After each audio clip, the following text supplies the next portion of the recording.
Oi, eu sou o Mig Mendes, eu sou cartunista e pesquisador. Umas pessoas querem saber o que eu pesquisei na minha tese de doutorado. Outras diriam até assim: pô, Miguel, você é desenhista, por que você fez doutorado em comunicação? Bom, então eu vou explicar um pouquinho, um pedaço pequeno do que foi minha pesquisa de doutorado, que foi com a revista ilustrada O Tico Tico, uma revista que tinha quadrinhos, tinha histórias em quadrinhos infantis, ainda no início do século XX, aqui no Brasil. É uma revista pioneira no Brasil. Vamos falar um pouquinho sobre isso? Vamos lá, vamos ver. É importante se lembrar que nessa época, esse início do século XX, a revista ilustrada era a grande mídia. Pensa que é um tempo que não tem a televisão, muito menos a comunicação por redes, né, da internet.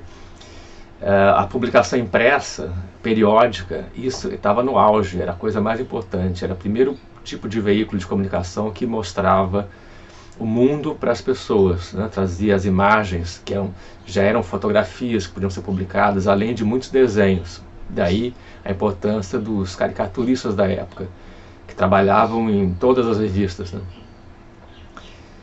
A revista Tico Tico, então, é pioneira porque ela focava o público infantil. Não é a primeira no mundo, claro, mas é muito pioneira. É uma das primeiras da América do Sul, com certeza. E o que ela publicava? Histórias em quadrinhos, que eles chamavam de historieta. Não tinha esse nome, história em quadrinhos na época, eles chamavam de historietas ilustradas para crianças, e muitos contos ilustrados, colunas onde o jornalista explicava novidades do mundo, ou o que estava acontecendo, ou dava lições. Então, é muito a ideia de uma publicação que ensina ao mesmo tempo que diverte. Esse é um conceito que na época estão descobrindo, né? Era um empreendimento comercial, era parte de um grande, já de uma empresa que publicava vários jornais, várias revistas ao mesmo tempo, e tentava conquistar esse público de classe alta, média alta do Brasil, especialmente da capital do Brasil, que era o Rio de Janeiro, para que assinasse a revista, porque era importante para os seus filhos terem mais habilidade de leitura, principalmente. A habilidade da leitura, ter uma leitura prazerosa, que eram as histórias, as coisas mais fantasiosas, estimulavam você a ler. E também o conteúdo, que falava noções de ciências, da vida, do mundo, né? Geografia, países do mundo, abria a mente da criança para o mundo. E também supostamente dava sempre lições de moral, né? Tentava civilizar a criança de não ser violenta com animais ou com os colegas, obedecer, né? Então, é muito ideia de educar com entretenimento. E isso me veio à cabeça depois de ter estudado cartilhas ilustradas por cartunistas, né? Cartilhas de campanhas públicas, que também tem essa ideia de educar ainda divertindo, né? Também era importante na linha editorial os brinquedos de papel. Por exemplo, isso aqui esse aviãozinho vinha para ser montado, para pedaços, né, no papel central, que era uma das páginas que eram coloridas a 4 cores. Você tinha os pedaços do brinquedo, recortava, mas tinha que colar o papel jornal numa cartolina, né, para ficar mais forte. Recortava, colava nos lugares certos, dobrava e colava nos lugares certos, e tinha um brinquedo de papel. Assim como teve esse aviãozinho bem simples, eles chegaram a fazer modelos assim, de bondes, de ônibus, automóveis completos, outros aviões, casas, fora o presépio, que praticamente todo ano se fazia um presépio de Natal, que era publicado em várias edições. Você ia acompanhando, pegando pedaços do presépio. Quem assinava que ia ter todos os pedaços, né? No fim de ano podia recortar e montar um grande presépio. Essa revista então foi pioneira no lançamento de alguns personagens de história em quadrinhos brasileiros. E eles tinham modelos estrangeiros para seguir. Eles tinham sim já histórias norte-americanas, e tinham muitas histórias e modelos de jornal que eram franceses, ao mesmo tempo estavam aparecendo, então podiam servir de modelo, de inspiração. E ao mesmo tempo estavam experimentando uma cor local, uma linguagem local, assuntos locais para essa história em quadrinhos. Então é muito importante para a história da história em quadrinhos brasileira. Primeiros artistas que fizeram história em quadrinhos com personagens brasileiros estavam no Tico-Tico, né? Então tinha, nessas primeiras décadas, a história do Chiquinho, do Benjamin, do Jagunço, desenhadas pelo Luiz Loureiro. Tinha anteriormente, já mais antigo, o Juquinha, do J. Carlos, famoso J. Carlos, desenhista. Tinha a série do Zé Macaco e Faustina, o casal Zé Macaco e Faustina, do Alfredo Storni. Tinha a dupla Cachimbão e Pipoca, do Yantok, Max Yantok, que fez muitos personagens. Tinha também no J. Carlos o Carrapicho e seu filho Jujuba. E mais tarde, assim, não na mesma época, mas muito mais famoso, que ficou mais lembrado, o trio dos meninos, né? Reco Reco, Bolão e Azeitona, do cartunista Luiz Sá. Em comum, esses personagens têm todos que eles eram criação de caricaturistas. Caricaturistas é o nome que se dava na época para aquele artista de humor gráfico, que não é que fazia caricatura de rosto não só, eles se chamavam assim, mas eles faziam tudo, a charge política, né? Histórias em quadrinhos políticas, né? nas revistas ilustradas satíricas, né? Ilustrações, como o J. Carlos fazia ilustrações, capas de revistas da moda, e essas pessoas é que foram chamadas a participarem do Tico-Tico. Então eles ao mesmo tempo trabalham em charge política, em humor político, fazem caricatura das personalidades, dos políticos da época e tudo. E na mesma semana estão inventando histórias para o Tico-Tico, onde o público é outro, o público é a criança. Então eles tentam transformar aquela caricatura que era o grotesco, o humor grotesco, humor para adultos, puxar mais, ficar um pouco mais leve e apenas cômico. Embora alguns deles mantenham os personagens adultos, como esse casal, Zé Macaco e Faustina, né, que não são crianças. Alguns faziam história infantil com personagens infantis, outros faziam histórias de homens engraçados. Eram homens adultos muito trapalhões, personagens grotescos, como esse próprio Zé Macaco. As histórias do Yantok sempre são assim, são aventuras malucas de homens velhos, e isso supostamente serve de material para leitura leve das crianças. Agora, tudo isso já foi estudado por outros pesquisadores. A história do Tico-Tico é mais ou menos fácil de compreender, é bem documentada. A minha pesquisa foi feita mais em cima de uma série. Eu escolhi uma série que acho que ia me mostrar alguma coisa interessante. Eu escolhi o trabalho do Alfredo Storni. Alfredo Storni é um desses artistas que eu falei, era um gaúcho, ele se muda para o Rio de Janeiro para trabalhar numa revista satírica, uma revista de política, que era o Malho. E como o Malho era da mesma empresa que publicava o Tico-Tico, ele é chamado, de alguma maneira foi convencido a participar do Tico-Tico, onde ele inventa e começa um personagem que é o Zé Macaco, que é um desses homens trapalhões, um cara grotesco, um cara que não sabe nada, que vem do interior e vai para a cidade grande, e na cidade grande, na cidade do Rio de Janeiro, que era a capital do Brasil, ele não entende as modas, ele tenta fazer as coisas modernas e não entende, sempre se dá mal, não entende como é que é a cidade, né?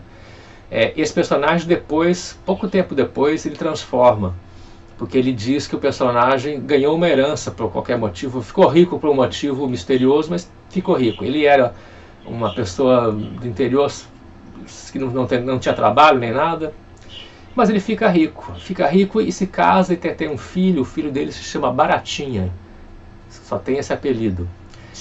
E a partir daí as histórias se transformam.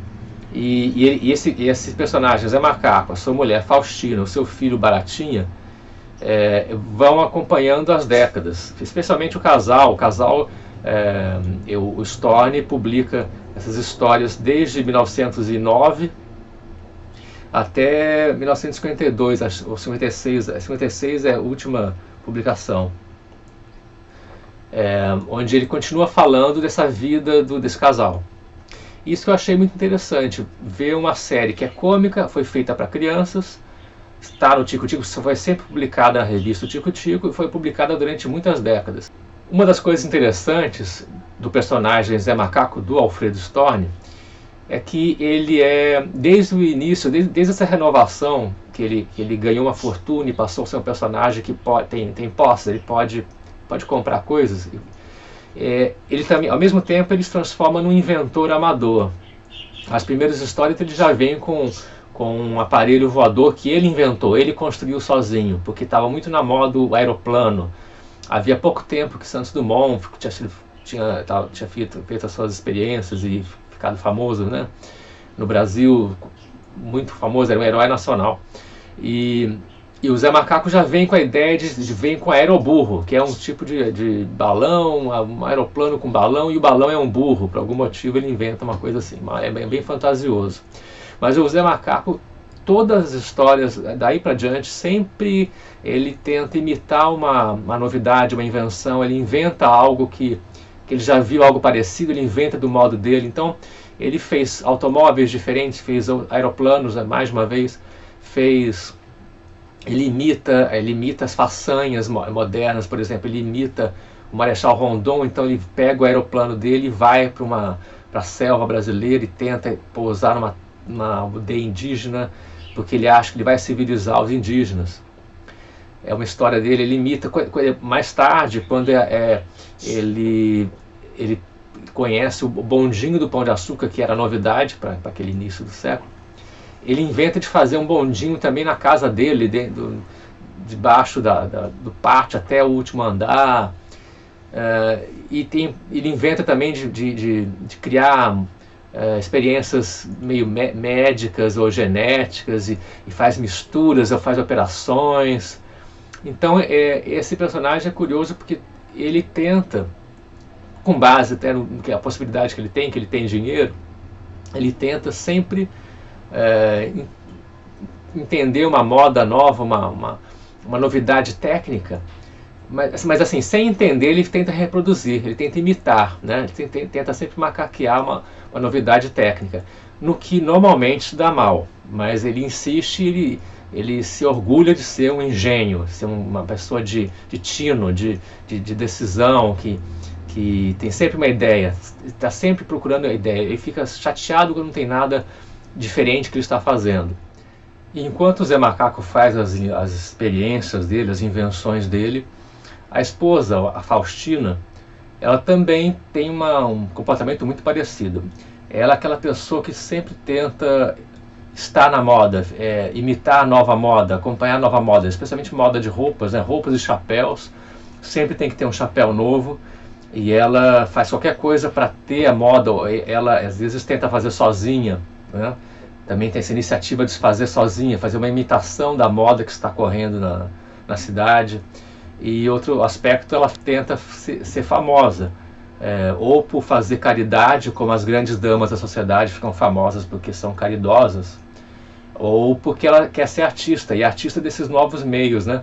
Ela tenta ser cantora, cantora do rádio, artista de cinema, ela várias vezes tenta entrar no cinema, mesmo que não fosse um trabalho, apenas uma experiência, né? Ela não considera isso um trabalho, é experimentar a fama e as modas e esse mundo moderno. O que o Alfredo Storni estava trazendo naquela história que supostamente era para crianças, era uma visão dele sobre o mundo moderno, era uma caricatura que ele fazia da sociedade brasileira da época. Ele era um pouco ambíguo em relação a isso, porque é claro que ele gostava das coisas modernas, ele veio do interior para a capital do Brasil em busca de um trabalho que só existia lá, que era trabalho na mídia. A mídia todo o sistema de mídia, como as revistas ilustradas, a imprensa e depois, né, rádio, os meios de comunicação sempre foram a vanguarda do que é moderno. E ele foi trabalhar nesse meio. Ao mesmo tempo, ele era muito contra você imitar, ficar correndo atrás de moda, ficar gastando dinheiro para ficar à moda, porque ele achava que isso era bancar uma superioridade falsa. Ele é um pouco moralista em relação a isso. E assim é o personagem dele. Então eu julguei que esses personagens foram os que melhor ilustraram esse fenômeno do mundo moderno, onde as pessoas são chocadas por esse ritmo muito rápido de transformações e às vezes reagem negando as transformações, ou se adaptam, criam uma maneira própria de usar as novidades e de entender as novidades, de entender as novas ideias, por exemplo, adaptam as novas ideias para seu uso. E é uma coisa que vai andando, infelizmente nunca para nem anda para trás, não. Esse é o mundo moderno, é a máquina de transformações, de romper com o passado, sempre dizendo que o passado está superado e o bom é o que vai aparecer ainda, e você tem que correr atrás. Então isso já existia no início do século XX, e essas histórias mostram bastante bem isso. Então parabéns para o Alfredo Storni, é um artista que não ficou muito conhecido porque não foi muito estudado mais, não foi muito lembrado.